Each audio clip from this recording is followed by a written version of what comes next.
I mean, it was that very night. It was that very night after I'd finished that very post-match reaction pod. I drove back via Annie's Land Station. I drove past Annie's Land Station, probably about 11 o'clock at night, and they were working. They were indeed working. The question I had been asking at the beginning of the last post-match reaction pod I did from this very spot on this very night of the week, after Rangers had played in this very competition, this very stadium, the Leon game, I'd driven to that game a different way. Maybe it was my fault, maybe it was bad juju. You got to get the superstition right, you got to get the pre-match routine right, and I'd driven a different way for usual to Ibrox. But I'd noticed that after the Dundee game, the League Cup game that we played in our first game back at Ibrox this season, the work at Annie's Land Station was kind of completed. The building materials and that, the heavy plant machinery was all away, but I didn't know if the major point of that work, these two lifts they've got taking you from Great Western Road up onto the platforms at Annie's Land Station, had been resolved. So after I did that podcast, I got in the car and I drove past them about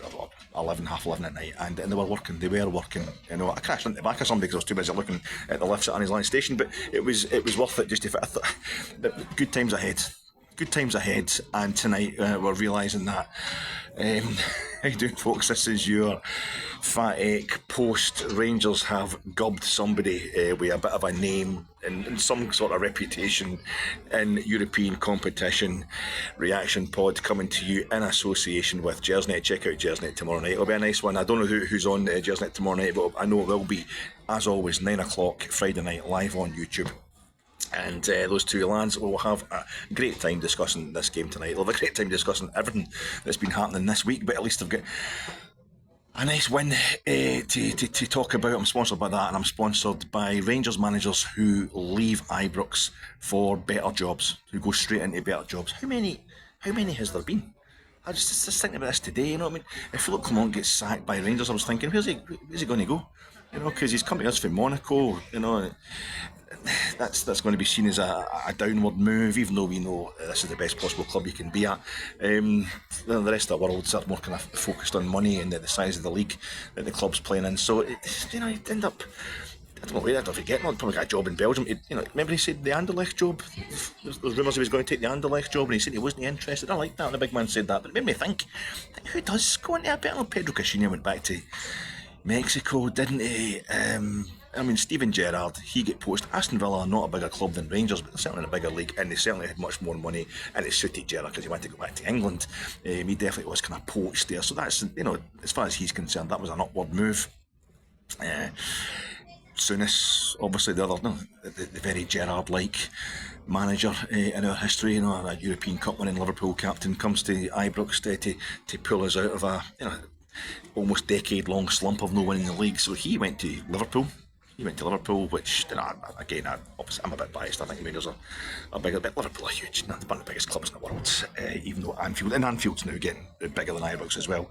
I think it's up to 55,000 now. So finally, Liverpool can probably say they are bigger than Rangers, but that was definitely the dream move for Souness. So that was an upward move for him. Dick Advocaat ends up getting the Holland job again, the Netherlands job a couple of times, and he ends up at Zenit St Petersburg beating us in the UEFA Cup final. So he definitely moved upwards eventually, but we moved him upstairs. So he got moved upstairs initially, so he didn't go to a better. It was a kind of at best a sideways move, spiritually, because obviously physically it's upstairs. So he's got. Willie Waddle, he decided he was moving upstairs, but that was to take on the general managership around. He just wanted to get this stadium standing outside just now built. Thank you, Mr. Waddle. So he decided he was moving. He was basically just staying at Rangers, wasn't he? Just handing over the reins to Jock Wallace. Willie Waddle had more important things to do. He'd got us that European trophy. We needed a bit like William Wilton. Well, he was death that took him, bit of drowning. Bill Struth, he again just kind of became king of Ibrox. He already was. He just kind of went into the background, went upstairs, director stuff. Everybody tends to kind of. Davy White, Dundee, he went to. I think he won the League Cup there. Jock Wallace, the first time he went to Leicester City, I suppose they would probably have the whole point of him going was money.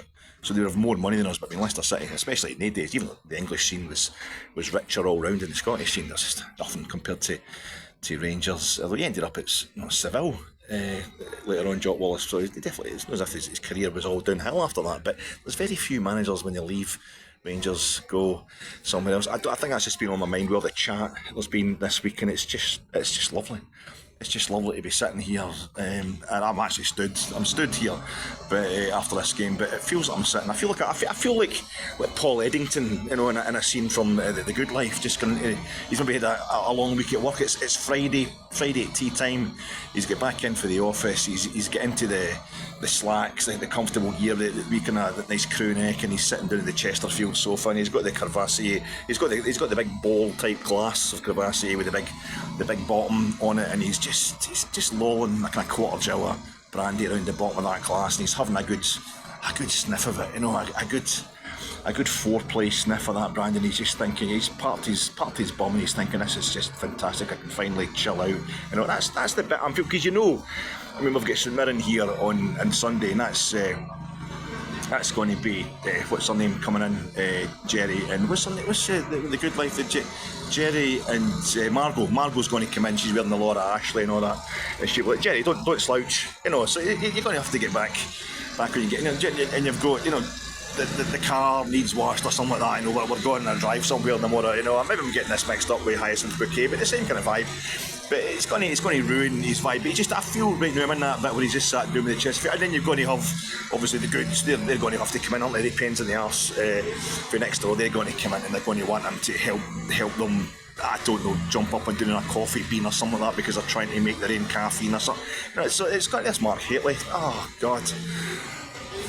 I tell her, he's talking to folks. I'll not run over and start kissing him, but talk about a guy, you know, our manager, Stefan van der Heyden. I wonder if he's up just like square going him all the time, having a wee go back for previous European nights at Ibrox. But it shows the goods are going to come in and make Jerry just do something really kind of physical and laborious and all that kind of thing. And that's going to be going to Pittodrie next Wednesday. There's lots of kind of pitfalls and things to spoil our fun, spoil our chill, just around the corner, just on the horizon if we don't get these things right. But right now, I think we just deserve that moment of savouring that brandy aroma of this lovely 4-0 victory. My name's Alec Anderson. I thought this only happened in fairy tales. Love hit me right between the eyes. High energy, your love is lifting me. Oh, my energy, your love is lifting me. Lifting me high. That's what it was, wasn't it? Just good vibes. It was just good vibes, innit? I mean, I still don't know what identity this team's got. I don't know what identity this team's got. I'm talking to you after Rangers have beaten FCSB, some sort of Steaua Bucharest by 4-0 in our third game in this just brutally kind of steroided up, overly muscular, overly verbose Europa League group stage. We've won our third game. We've won our second game out of 3, and so far in this competition we've got 6 points on the board. We're up to 11th place, so disaster that we're third in the SPFL Premiership, but absolutely brilliant that we're up to 11th. That's the seeded spots for the, you know, getting into the next round, the playoff round.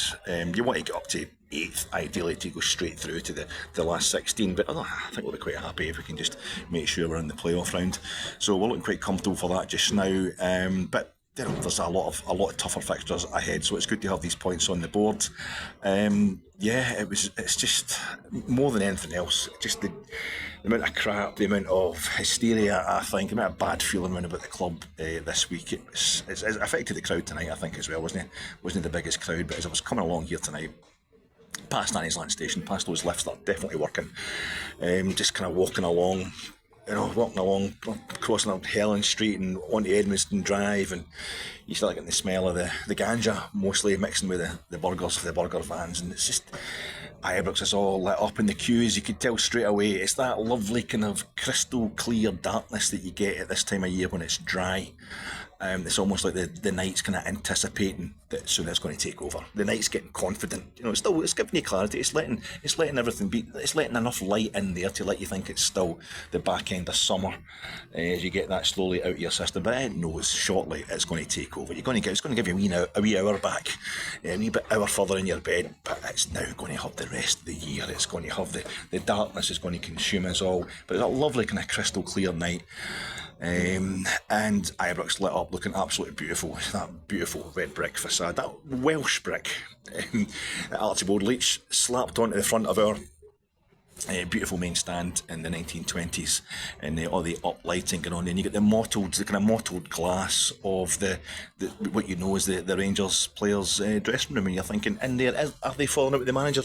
Are there all these rumours true? Is the leadership group just saying these kind of things because they've got to say these things? It's been kind of delegated to them. You can do the plain talking. You can do it was shite, it wasn't good enough stuff with the press. I'm the manager. I'm in charge of a rebuild. I've got to keep the positivity going all over. So I'm not going to do that. Or are they saying these things to the press? As a lot of people are assuming, because the manager has lost the dressing room and so forth. I couldn't see any players in there. I couldn't see the manager, and that Asbo, I got the restraining order. It means as well, I'm not allowed to climb up and look through the windows anymore. The players took it the wrong way. It's always when they're showering, but just try to get closer to the team that I loved. But I was in the queue, and I could tell the queue was. I was there 5 minutes earlier than I was for the Leon game, and the queue was 5 minutes shorter. And I was in there in no time tonight. I was in there 10 minutes before kick-off rather than 2 minutes after kick-off, as it was for the Leon game. That was the first indication that the crowd was going to be a tad smaller than it was for that. That faith has been lost. I don't know. I'm not in any way standing here tonight going, that's it, everything's absolutely sorted. As the manager said in his pre-FCSB European game presser yesterday, when things go bad, he's not going to get too down about it. When things go well, he's not going to get too up about it, because this is a process. This is all about a rebuild. And I'm just not at a stage where I know enough about tactics or anything like that to condemn or praise conclusively one way or the other. And the only thing I do know is this time of year, 3 years in a row, we get rid of managers, and I just don't want to get through that again. What the hell? I'm basically giving it, what the hell? Let's just do it for a laugh. We might as well buck the trend. We've tried everything else except keeping the manager for more than a year. And this win tonight gives us one of those big wins that people were starting to forget we'd ever had. I don't know, this team, they just win games by a goal to nil. Some of those games were winning by a goal to nil were straight after European games, midweek European games, which the best, most kind of bedded in Rangers squads of all time have struggled with. That's the big thing you got to do with European football. It's all about how you go on domestically. The following weekend, and so I'm quite happy that they're winning these games at all. That's us back, another clean sheet, 4 goals on board. Biggest win over Romanian opposition. A bit of revenge for the last time we had Romanian opposition at Ibrox, at Unarea Ursicen, putting 4 past us, beating us by 4 goals to 1 at Ibrox. But they're out of business. They went bust, so they died. They totally died at the hands of the scumbag owner of this club that we're playing tonight, Gigi Bacali. I'm talking about him in the preview pod last night. I'm standing there in that queue, and the boys in front of me are like, oh, look at that motor, and I turn round, and I've seen this a few times. That wee school that's right across from the main stand, the old Victorian school building, there's a kind of a bit at the back of it, a gated bit that gets used as a car park for dignitaries, I would imagine. I think sometimes I see the parks parked in there as well, the big private Reggie cars. And I remember being raging one night. I saw it was a Sparta Prague, basically. It was flags, Czech flags, little Czech flags on the limousine, like you get in a kind of presidential motorcade. And in it went, and I'm thinking, we've got supporters on the track at Ibrox, we've got supporters and wheelchairs on the track at Ibrox, and we're giving the owners of racist clubs this treatment. They're getting into the director's box and getting their own parking spot. They're getting brought up to the door. And tonight I'm sitting there and a boy says, well, check out the Reggie there. It's just his mate. And I've turned around, for a wee nosy, and this car's going in a big limo, same thing, tinted windscreens and all that. And it's GB. The Reggie was GB. And I'm thinking, it's a total staunch, some sort of big bear in that motor, Great Britain, no messing about. It's Gigi Bacali. It was only handily when I was inside the stadium it suddenly dawned on me, the bastard is here. The big homophobic, tried to get a gay pride matches banned in Romania. Adores the Nazis, wants Nazis venerated. The guys that actually massacred people during the Second World War in Romania, he wants them canonised, and that's the guy who owns this club. So it was just good to pump them. He drove Unarea Ursiceni into the ground, so he's a scumbag on all sorts, socially and sportingly. But it was good to see us leathering his football club tonight, and leather them we did. It's just good vibes, guys. I've been not arguing, having a wee debate with a few folk about the style. A big thing. I don't see a recognisable style. Folks saying I don't see a recognisable style. What I discovered was what I started to suss out was a few people I think are actually confusing stylish, with a clear style, the style of play. How are Rangers supposed to be playing? What is it's like just lumping high balls, for your own box, and chasing after it. That's a style. That's a style of play. But I think people were confusing it with the phrase stylish. This team just done this. We certainly aren't stylish. We haven't been for most of this season. But I think there's a lot of confusion where people are just finding a reason to slaughter the team because people are unhappy because we've been on the back foot. We haven't won the league for 3 years now, and we're generally the back foot. We haven't won an meaningful Old Firm game for well over 2 years. So people are rightfully upset. But I think my attitude is very much it makes sense to go a wee bit backwards in order to go totally forwards, and with the lack of funds that we have right now, and with all the fact we've not even had our own stadium since the beginning of the season. For the first 2 months of this season, we hardly have any directors. The guy who owns most shares of the club is a bit of a nutcase, a bit unreliable, shall we say. I think it's only natural that the manager will have to concoct something very, very kind of complex in our playing system that's going to, our formations, our tactics, that's going to compensate for all of this. I doubt Clement even got the amount of players he wanted to get during the summer there. I don't think he got his shopping list complete. That's maybe partly. So I'm just repeating what I was saying last night in the preview pod, but that's maybe partly why he was given that year's extension, because he knew he was going to come up against this criticism.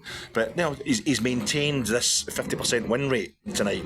We get beat off Leon, we beat St Johnstone, we get beat off Kilmarnock, we've beat FCSB tonight. So this 50% win rate that people have been very careful to take it from the exact point last season that suits them to get that stat, to narrow it down to that stat.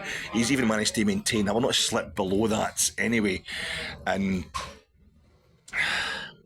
it wasn't very busy tonight. There were a few empty seats round about me. It was busy, so it was very busy. A massive support from Bucharest or from Romania. Maybe it's just lots of Romanians staying in Britain.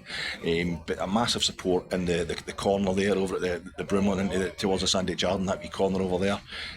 Pretty packed, and out came FCSB in their all red away kits, and Rangers basically they looked up for it. The only changes to the 11 from Sunday was Leon Balogun was in at centre half in place of Proper, but thankfully Proper was on the bench, so it's obviously a precaution. It wasn't a season-ending injury. He's not going to be out for months or anything like that.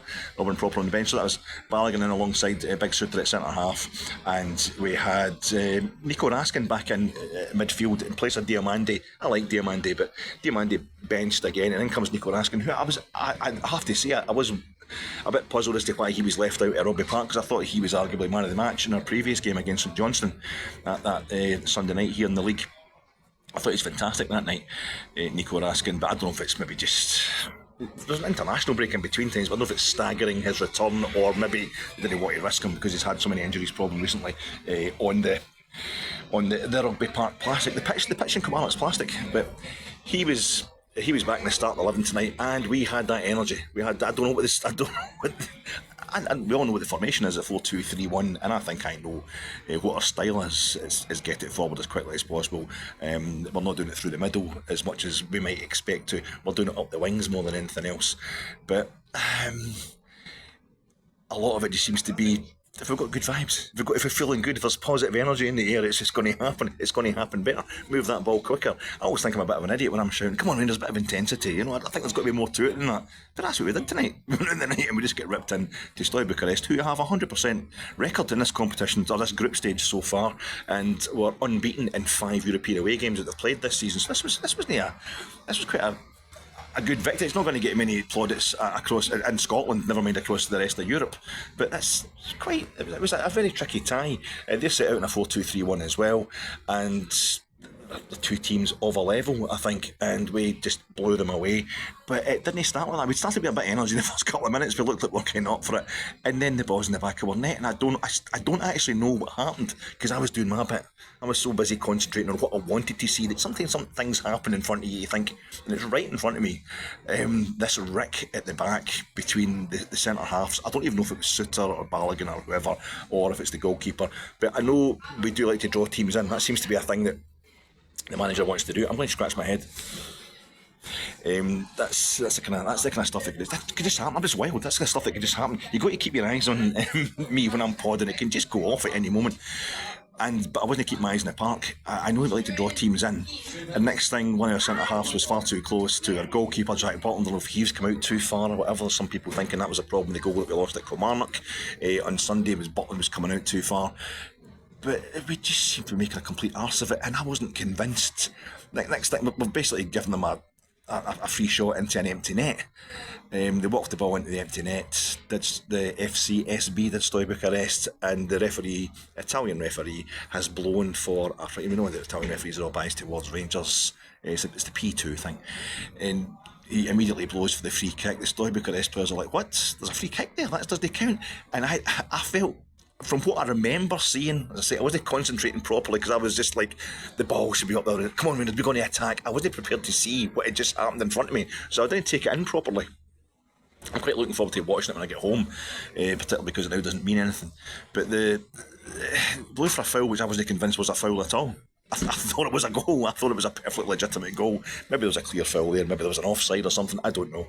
But a few people around about me were being quite honestly. I think that was should have been a goal for the opposition there. And what a calamity it was. But we got off with it, and we responded by spending the next 8 minutes absolutely pounding the Steaua Bucharest goal until we put it in the back of the net. Václav Černý. I would be, if I was a UEFA official watching that, I would be getting him straight into the testing room, into the medical room, and just giving him a couple of pints of Lucozade and saying, just stand there until you're ready to pee, Václav. We'll be taking a thermometer or whatever it is you take to these samples to test you, boy, because he was absolutely psyched out his nut tonight. He was utterly rabid to the point where I both feared for him and was utterly delighted for him as well. The bit that I realised, he was over at the West Enclosure, telling the West Enclosure to get up off their arse and start cheering. I'm thinking, you're not even supposed to be in that wing. That is the wrong wing. I was just, was he out in the right tonight? Is he finally getting moved over to the wing that favours his favourite kicking foot? But no, he was just over there telling the West Enclosure, right, I've had a go at every other stand at Ibrox. It's your turn tonight. He's absolutely brilliant. I remember him. I used to go to Manchester quite a lot, and I still don't know the first thing about Manchester. I couldn't tell you a street or anything. Just go down there every now and then for a wee holiday, maybe between Christmas and New Year sometimes, or to the October week. But years ago, I went down there first. It was my wife and I, and we went to a pub, and it was one of these old chop shop or whatever, the kind of, or mutton chops or something like that. One of the ones that's got all the tiles on it. It's kind of Victorian. It thinks it's a bit of a brasserie, but it's just it's all kind of scumbags like me that are drinking in it, total booze bags. But it was quite quiet because it was just tea time or something like that. Most folk were still in their work or something. So we're in there on my holidays for a wee drink about tea time, and there's this boy standing there. The guy was in his 40s or whatever like that, just a kind of quite a small fella, but quite tidily dressed, and he was drinking a big glass of red wine, that sort of thing. Big glass of red wine. Well, a few other folk were on the pints, and I was on a pint myself. And he just started kind of talking incoherently, and he came over to my wife, towards us, and he just like, yeah. And I'm, what? And I'm, mate, what's your... So I just kind of lunged towards the guy to make sure he just turned away, and he went away quite happily about his business, started muttering away to himself. But nobody else in the place stirred. Nobody else even blinked an eyelid. And I went up to get a drink later on, because I used to drink in Glasgow. That didn't force us to leave the pub or anything like that. And the folk behind the bar were almost having a go at me for daring to have a go at this local character. I can't remember what his name was, but they were basically letting me know his name and, such and such is harmless. And I'm like... I'm in the middle of a town, I don't really know, and a bloke's just lunged towards us, shouting and swearing with a glass in his hand. I'm quite entitled to be a bit upset, but I think that's basically how we're going to regard Václav Černý now. I think the whole Rangers support is, we've had to be fallouts with him because he's having a go back at us and we're having a go at him. But now it's just that's Václav just shouting it. That's all right, mate. No, that's all right. You've been at it for a while. No, he does that all the time. So that's just his way. That's just how he gets himself psyched up. He's just a bit of a character. You know, he was absolutely phenomenal tonight. We just did this thing. It was like when I used to play football against my nephew in the hall in his flat. You know, and my brother and sister-in-law's flat, and my nephew when he was like 4 or 5, and we had this kind of, I don't know, it was like kind of. It's made of cloth, basically. It's not like a balloon, but it's a bit heavier than that. But it's nothing like an actual football. It's safe to kick it about the house, basically. And he just leathered. He would just come out and just bluter this thing at me, blutering it totally constantly. And I'm like, I'm not having centre, I'm not having shies. And I'm like, no, just bluter it. Take that, uncle. Like, you know. And I mean, fair play to him. He's 4-year-old and he's trying to get it past a 23 stone, 6 foot guy in a full Ronaldo kit stuck between the door jambs. His living room, so he's got to keep pounding the thing. But there was no art to it at all. It was just all power and lashing out. Sometimes it would hit off the light shade, sometimes it would end up in the kitchen sink, and sometimes it would go through my legs, you know, and it would get a go. And that seemed to be how Václav Černý was approaching things tonight. He was just swinging at everything. There was a bit in the first half, before he'd actually scored the goal, where he just showing his intent after having had a go at the West Enclosure, you know, having a word with him about their attitude. He goes into the box and he tries to have a shot. There's a wild swing and the ball comes bouncing back, and I think maybe Dessers or somebody else was quite close to it, or somebody was looking for a pass right up. You failed with the shot. I'm hitting this thing again. Wham! And I think it span up over the top of the Brimlin Road. But it was showing he was just going to hit everything, and I think the manager has told him. He's extended this, for me, what is a discernible style of get it forward as fast as possible, and to shoot as often as possible. Don't even care where the ball goes, just get used to hammering the thing generally in the direction of the goal. And it paid off. I mean, I think Dessers had a moment where he cut inside and seemed to get down in the box under a challenge, maybe from the goalkeeper or something. That was as much as he really got involved. Big Cyril in that first half. But Tom Lawrence, who was a man of steel, with a steely-eyed expression and demeanour yesterday in the press conference when he was offered to the media yesterday, clearly hurting from what had happened on Sunday, clearly hurting from the reaction. Two boys that sat in front of me, father and son, they were there at Rugby Park, and they were saying that it was kind of pretty toxic. You know, not many players were up for a response to the crowd. You know, it's like at Rugby Park, the tunnel was down the end that the Rangers support was in the other day. So they're saying that the players took an absolute barrack, and there's only 2 or 3 of them could face the crowd, and it looked like they were responding to that tonight, and it made, I'd seen the television, Sky Sports, they're telling you that the Rangers fans aren't happy. There's always somebody who's massively upset at the end of a Sky Sports game, so the two Chrissies have got something to fall out about and keep the ratings up for all the kind of Domino pizza and Red Bull drinkers, the tourists that they're trying to keep watching their product. But apparently it was really bad. I was hearing from guys who were there, and it seems to have, it's certainly got a reaction from the players. So it's maybe had, I'm like, I don't want to slag Rangers, I love Rangers, I don't want to say anything bad to your Rangers players, but the bollocking that they got from the punters on Sunday might just have done the business, because that seemed to really colour the performance tonight. We were just leathering it towards goal. Tom Lawrence was doing the same thing, and Tom Lawrence, next thing, I don't really know what's happening, because we're just going to go in hell for leather. Got a couple of corners, and it's shots from that. If you want to stop Rangers scoring these days, all you've got to do, you'll be playing them at Ibrox if you have any need to stop us scoring, because we've only got 1 away goal domestically. But if you want to stop Rangers scoring, you need to have somebody positioned on the D, where the D meets the 18-yard box, the two either side of it, because that's where we seem to be, that kind of area is where we have these shots from. With Tom Lawrence, it was teed up again. It was like the goal they got against Hibs, where you could see it coming all the way, but this wasn't, because it was a beautiful, sublime, curling effort, essaying its way into the top corner, as they always say. It was, I don't know, there was just an energy about us, a deliberateness about us, a determination about us, and it seemed to be happening. He was almost getting told to put it in this spot, and the ball seemed to take, it didn't seem to go cleanly into the back of the net, but it went in the net very, very surely, it was very confidently, aggressively, and it was great. So that was only the 11th minute, and it was clear that there'd been some personality change with this Rangers team, and it was great. It was lovely to see us take the early lead. James Tavernier took out the goalkeeper. James Tavernier went in there and he took out their goalkeeper needlessly, just followed through needlessly. I thought he'd put the guy out the game. The guy was on the deck writhing about, and the captain took a booking with the number 2 in his back, and John Gregg, I hope he was up in that main stand giving it, yes, finally Tav. All the folk out there, he's not aggressive enough. I want to see him kicking the shout out, folk, because that proves he's a proper Ranger. There you go. Even Tav was on it tonight, doing stuff you haven't seen from Tav before. Absolutely fantastic. There was a moment where the ball got played through to Cyril Dessers, but he wasn't on his toes. Everybody thought he was on his toes. You're fucking sleeping, but I don't know if he was sleeping. I think it's just as fast as it can move. Connor Barron and Nico Raskin were epic in midfield. I thought Raskin was absolutely sensational. He was everywhere. Again, even them though, it wasn't tidy. They were making mistakes, but they were making up for the mistakes. There was a lot of missing the ball first time and then going back and getting it. And then Cherny, I don't know, when was it, half an hour or something on the clock, and Cherny just does the same thing. He's in that little area at the edge of the box, between the edge of the box and at the penalty spot, and I think he curled one in. But it was just so frantic. He was absolutely everywhere, hitting absolutely everything, but it was almost inevitable he was going to score. He gets his goal, goes ballistic, and it was just lovely to see that paying off. And there's always a moment in these games, you watch so many football matches, team starts really well, they go 2-0 up quite early in the game. It either then goes 2-1 and you win 3-1, or it turns into a proper doing given to the opposition. It was only going to go one of those two ways, because we were definitely winning this game from that point in time.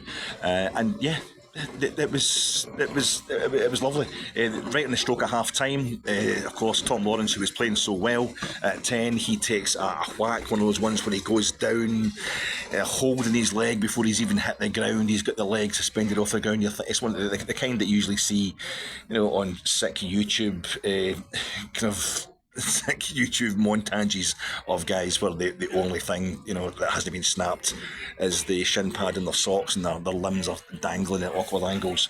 But it was I could not see it properly. I just see the way he was holding his leg, oh Christ. And the guy behind me shouts, just get up and walk it off, Tom Lawrence, and he did exactly that. He did walk it off, and we're really pleased to see him not getting stretchered off, not being added to the injury list, but he didn't come back out for the second half.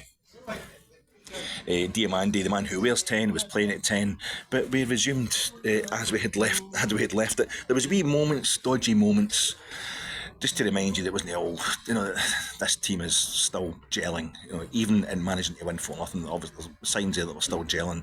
There was a really obviously, you could even use the word crafted. You couldn't use the phrase crafted for this free kick that Steaua Bucharests got at the edge of it, to the side of our box, over to the wing. They just cut it back to a guy who was standing free at the edge of the box, and he had a shot, but Jack Bolton pulled off a cracking save. I think that was the only chance they got. It was a hilarious moment that kind of summed up how it was all about the energy, all about the positivity tonight. It was hefty. Great tackle, great interception, right down in the corner, just right in front of me where I'm sitting in the court at the end of the main stand. Brilliant in places. We're not up on our feet and all that. Everybody's as psyched as the players clearly are.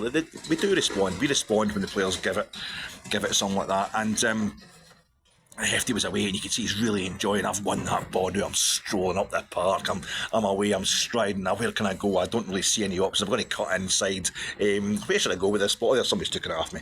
Somebody's taking the ball off me. It's just like I was peeing myself laughing, because it was just so kind of sums up what we're all about just now.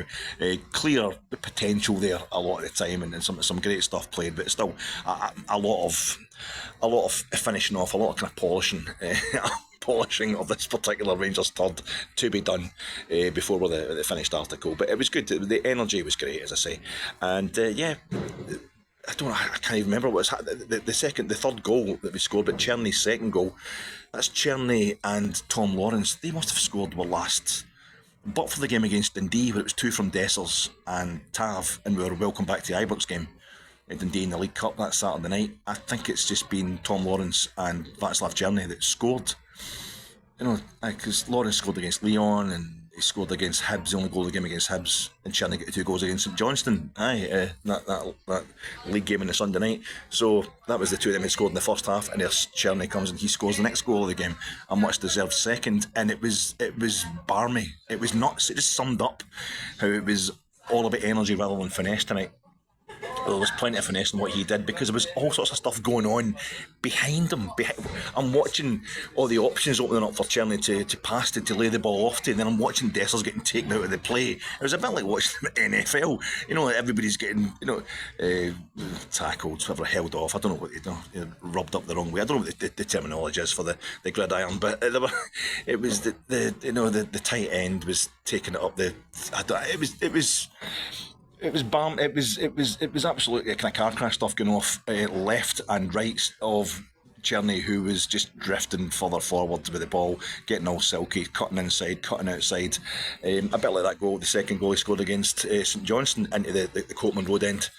And suddenly it was just like, I'm just going to take it myself, and he curls it into the far corner along the deck. Beautiful goal, really skillful, just a dramatic, aesthetically pleasing, a proper one of those kind of goals that makes it a proper night. This is just, everyone's going our way tonight. This is really enjoyable. There's a lot of kids running about us tonight, obviously getting dragged along with their parents for their first Rangers game or whatever. And it was if it was one for the kids to remember. This big fat old kid will remember it as well. I really enjoyed it, but it was lovely, and that was almost the night complete. But the drama right up there is memorable, is strangely memorable, cultishly memorable, is the Katowice medical case getting chucked off John Brown into the East Enclosure. Dessers get taken out by, I don't know if he was getting subbed anyway. I don't know if that's why he was in such a bad mood, because he often does get subbed before the hour. Egerman was coming on from, the manager was probably, as soon as it went 3-0, he's thinking, right, I want to change this, I want to start resting people for Sunday. But he was utterly raging, Big Cyril, and he does like a moan, a mump and a moan to try and get, he kind of tries to work the referees psychologically, does Big Cyril, but this time he seemed genuinely raging. I don't know if it was augmented by the fact, or compounded by the fact he was obviously on his way off, he was getting subbed off, and he just went straight off the park. He was utterly furious. Clement's out there trying to kind of calm him down. I'm thinking, we've just scored the goal. The players are going mental right in front of me.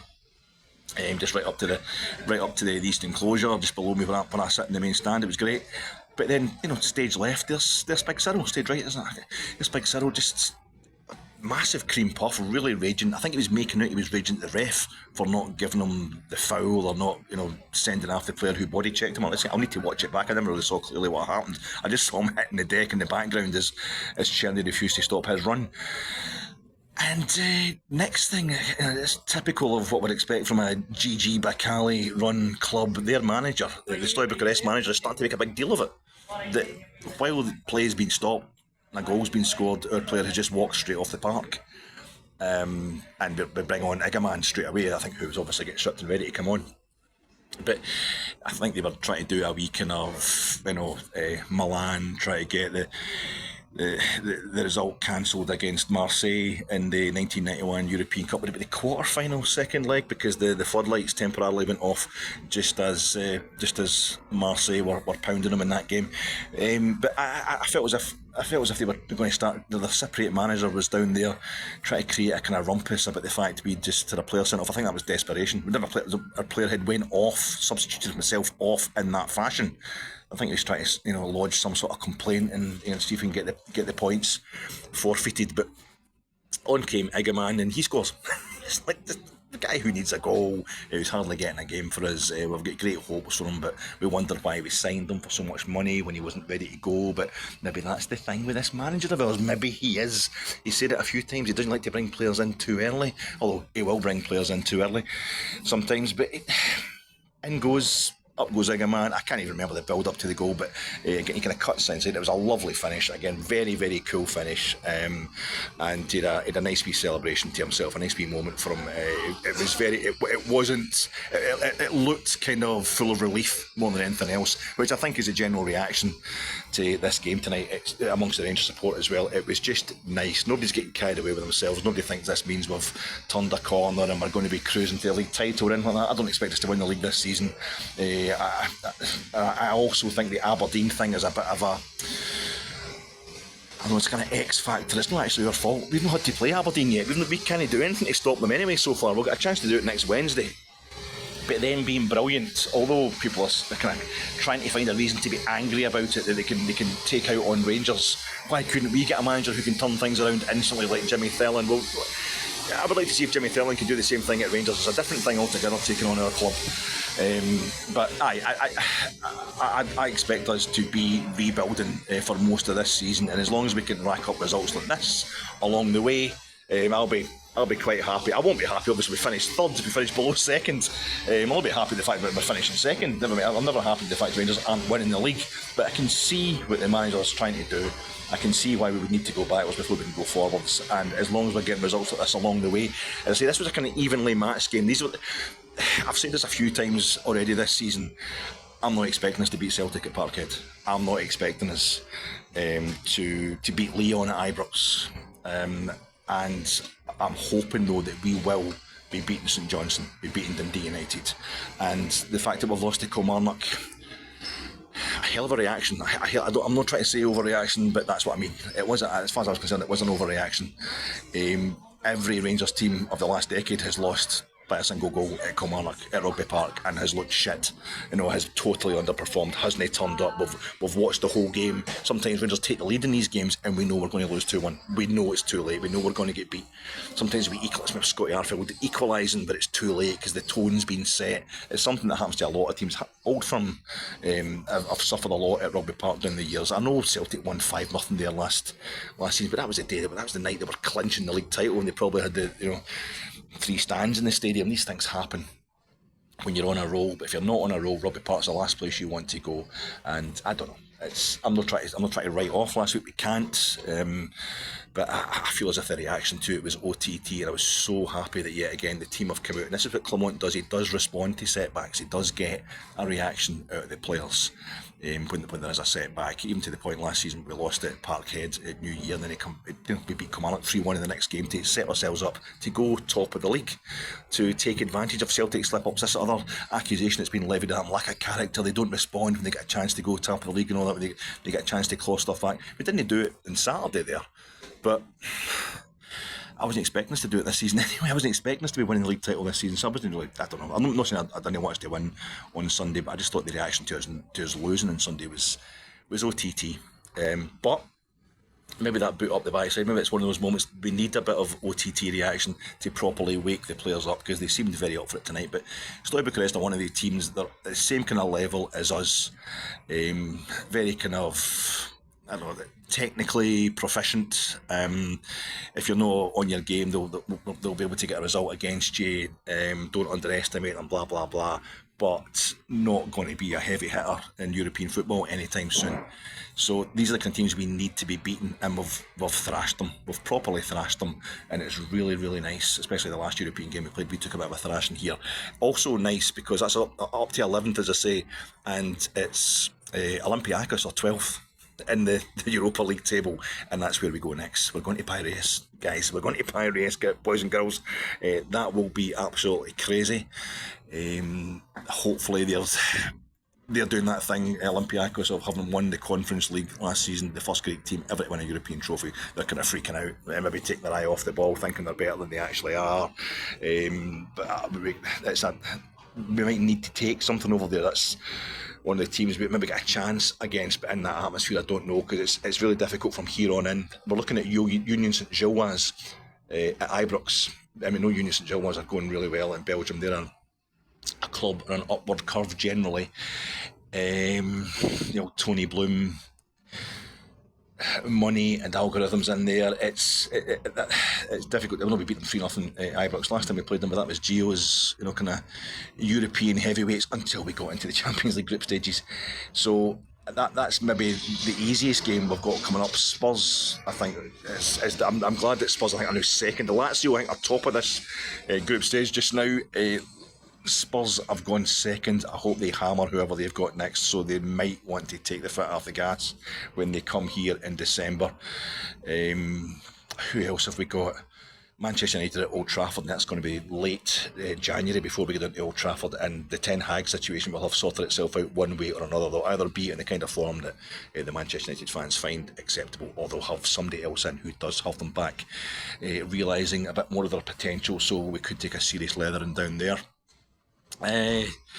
And we have Olympiacos, Manchester United, Spurs, USG. There's one other game there that I am missing, but the main thing is that the two easiest games are behind us. Malmo away, which I was going to be quite happy if we could get a draw over there. I thought it was going to be quite hard just to get a point over there. You come away with a win, and this game tonight, I think that's going to be our two easiest games, and we're taking maximum points from both of them. So if we don't make it through, I don't think it's for the want of trying. There are going to be a couple of games coming up, but it's all about us just not making an arse of ourselves, almost taking the beating and just trying to limit the damage done in confidence terms. But this was nice. This was nice tonight. That's 44 minutes, my God. Well, I might as well enjoy myself after a victory. That's just 10 minutes of podding for every goal we scored tonight, because there's been a hell of a lot of negative stuff to talk about this week. I'll maybe just leave you there, troops, and just come back to you with a post-match reaction after the game on Sunday. Doing a preview. You've heard enough of one-man podding, I think, this week. But if I don't talk to you before it, enjoy your Friday at work, enjoy your Saturday, and I'll see you back here on Saturday. Take on the much fresher than us buddies.